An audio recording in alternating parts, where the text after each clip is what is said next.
जी अस्सलाम वालेकुम। Urinary track infection का बार बार होना हुआ, कुछ दिन रिलीफ, उसके बाद फिर रीअकरेंस, कुछ दिन रिलीफ और फिर रीअकरेंस। इसको हम बोलते हैं कि जो सी डिजीज़ है वक्ती तौर पे स्प्रेस हो जाती है, उसके बाद फिर अपना इजहार करती है, फिर स्प्रेशन हुई, फिर इजहार हो गया। ठीक है जी। लेकिन आज का टॉपिक है यूरिनरी ट्रैक इन्फेक्शन का बार बार क्यों होना। ये टॉपिक है आज का। My name is Wasim Mirza. आज हम इसको कवर करने की कोशिश करेंगे और देखेंगे कि होम्योपैथी हमारी क्या मदद कर सकती है इस रीअकरेंस ऑफ डिजीज के हवाले से। तो दोस्तों, urinary track infection E coli bacteria आम जो सा इन्फेक्शन है वो इसकी वजह से होता है। स्टेप्टोकोकस भी इन्वॉल्व है। ठीक है जी।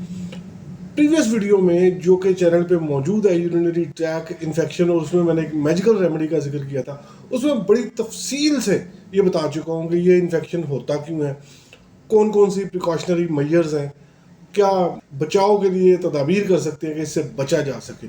इसको जल्दी जल्दी वाइंड अप करते हैं। यूरिनरी ट्रैक इन्फेक्शन जनाब, यूरेथ्रा सबसे पहले इन्वॉल्व हुआ, उसके बाद ये इन्फेक्शन अंदर की तरफ शिफ्ट होता है, मुंतकिल होता है। यूरेथ्रा के बाद आगे ब्लैडर है, ब्लैडर यूरेटर, यूरेटर के थ्रू मिले हुए हैं किडनी से। तो किडनी, यूरेटर, ब्लैडर और यूरेथ्रा। मेल यूरेथ्रा बड़ा होता है लंबाई में, लेंथ वाइज बड़ा है। खवातीन में यूरेथ्रा बिल्कुल छोटा है कंपैरेटिवली, अगर हम मेल्स से उसका मुवाजना करें। खवातीन में यूटीआई की शरह मेल्स मर्दों की निस्बत बहुत ज़्यादा है। इसी यूरेथ्रा की लेंथ की वजह से खवातीन में ये इन्फेक्शन बहुत ज़्यादा होता है। इसके अलावा उनकी जो सी जेनेटेलिया है उसकी एनाटमी भी कुछ इस तरह की है। वेजाइनल कैनाल है, बिल्कुल साथ ही क्लाइटोरस पड़ा हुआ है, फिर यूरेथ्रा ओपनिंग है जो सी, तो ये उसकी एनाटमी भी कुछ इस तरह की है। ठीक है जी। और हमारे पास क्लिनिकल केसेस भी खवातीन में ज़्यादा आता है कंपैरेटिवली, अगर हम मेल्स से उसका मुवाजना करें तो खवातीन में यूटीआई इन्फेक्शन बहुत ज़्यादा है।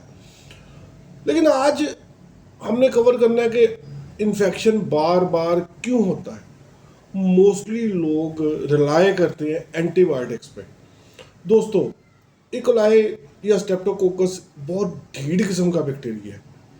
इसके लिए आपको बड़ा पावरफुल किस्म का एंटीबायोटिक्स का कोर्स करना पड़ता है, लेकिन फिर भी ज़रूरी नहीं है कि ये ख़त्म हो जाए। वक्ती तौर पे स्प्रेस हो जाए, स्प्रेशर ऑफ डिजीज़, वक्ती तौर पे अलामात का दब जाना, आपको थोड़ी देर के लिए, थोड़े दिन के लिए फाका फील होता है, लेकिन फिर रीअकरेंस। तो ये जो इकोलाई है ये जनाब बंद हो गया, इनक्लोज हो गया अपनी बाउंड्री में, और फिर जैसे ही उसके लिए साजगार हालात होंगे उसने रेप्लिकेशन करनी है दोबारा और फिर हमला कर देना है। और सिम्टम्स दोबारा, सिम्टम्स वही बर्निंग यूरिनेशन बिफोर, ड्यूरिंग और आफ्टर मिक्चुरेशन। यूरिन पास करने के बाद, यूरिन पास करने के दरमियान या बिफोर शदीद तरीन किस्म की बर्निंग, दर्द, और जनाब ब्लैडर एज ए फुल मसाना जैसे भर गया। लेकिन ऐसा होता नहीं, पेशेंट बार बार टॉयलेट में जाता है, चंद कतरे या थोड़ा सा यूरिन, उसके बाद फिर वो आ गया, फिर 5 मिनट बाद फिर बार बार टॉयलेट का रुख उसको करना पड़ता है। तो ये एंजाइटी जो सी ब्लैडर की है, इसकी वजह से वो खुद भी एंक्शियस हो गया बंदा, पूरा सब्जेक्ट, इस एक बीमारी की वजह से। यही हाल खवातीन में। पब्लिक टॉयलेट की बात की हमने, उसके अलावा जनाब ड्यूरिंग सेक्स हमने बात की कि इसमें थोड़ा सा हाइजीन का ख्याल रखें। तो ये रीअकरेंस ऑफ डिजीज़ होती क्यों है, इसके पीछे दोस्तों एक वर्ड है जिसका नाम है गनोरिया।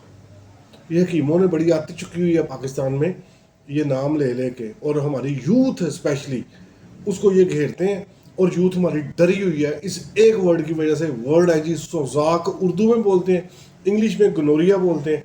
और कोई बंदा इनके पास चला जाए जिसको यूरिन में पस आ रही है या यूरिन में जलन हो रही है, हकीम साहब की दिहाड़ी पक्की है, और वो इस तरह डराते हैं, इतना ड्रामा करते हैं।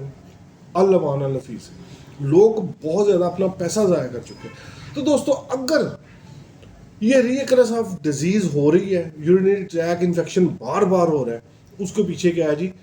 या तो गोनोरिया कभी हुआ था आपको, वक्ती तौर पे स्प्रेस हो गया। नंबर 2, मैल ट्रीटेड गोनोरिया, उसकी सही तौर पे ट्रीटमेंट नहीं हो सकी, जिसकी वजह से बीमारी वक्ती तौर पे तो दब गई, लेकिन अंदर ही अंदर वो जनाब जो सा नजरिया गोनोरिया उर्फे आम इसको गोनोकोकस बोलते हैं, ये उसका जोसोमा है, जर्म है, जिसकी वजह से गोनोरिया होता है।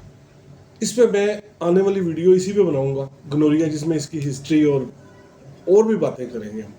ठीक है, जिसकी इंक्यूबेशन पीरियड, इससे बचा कैसे जा सकता है, होम्योपैथिक मेडिसिन कौन कौन सी है। तो आज हमने गोनोरिया की वजह से होने वाला यूरिनरी इन्फेक्शन बार बार होता है, यूरिन जल के आता है, यूरिन में ब्लड आ सकता है, यूरिन में जनाब पस आ सकती है, मसाना ऐसे लगता है जैसे भरा हुआ है। ये मैं आपको जल्दी जल्दी कंक्लूड कर रहा हूँ इसके सिम्टम्स, मेडिसिन। दोस्त अगर बार बार आपको यूरिनरी इन्फेक्शन हो रहा है, 2 होम्योपैथिक मेडिसिन बता रहा हूँ, अकॉर्डिंग टू सिम्टम्स आपने यूज करनी है। पहली मेडिसिन का नाम एसिड नाइट्रिकम है, 6x पोटेंसी है। इसकी सबसे बड़ी निशानी ये होगी कि आपको यूरिन पास करते वक्त या यूरिथ्रा जेनिटलिया में चुभन का एहसास होगा, जैसे किसी कोई सुई प्रिक हो गई है। ठीक है जी, अगर तो चुभन है तो डेफिनेटली आपने यूज करनी है acid nitricum, potency 6x, 5 drops 4 time a day. जैसे जैसे आपकी तबीयत बेहतर होगी मेडिसिन को रोकते। दूसरी मेडिसिन का नाम थूजा ऑक्सीडेंटैलस है। ठीक है जी, ये बहुत ही हमारी मारूफ तरीन मेडिसिन है गोनोरिया के हवाले से। इसकी पोटेंसी आपने 6x लेनी है, 5 ड्रॉप्स थोड़े से पानी में 4 टाइम। जैसे जैसे तबीयत बेहतर हो तो वैसे वैसे आपने मेडिसिन का वक्फा बढ़ाते जाना है। मैं फिर रिपीट कर रहा हूँ, एसिड नाइट्रिकम अगर आपको चुभन का एहसास है, और थूजा अगर सिंपल पाययूरिया है, पस आ रही है या जलन हो रही है, then you have to use Thuja occidentalis. तो दोस्तों ये 2 मेडिसिन मैंने आपको बताई हैं। आने वाली वीडियो में हम गोनोरिया के ऊपर और बात करेंगे। My name is Wasim Mirza, channel आपका है, कमेंट सेक्शन आपका है, और जनाब वीडियो को लाइक और चैनल को सब्सक्राइब, इसको शेयर भी कर दिया करें। अपना और सेहत का ख्याल रखिएगा। बहुत शुक्रिया। अस्सलाम।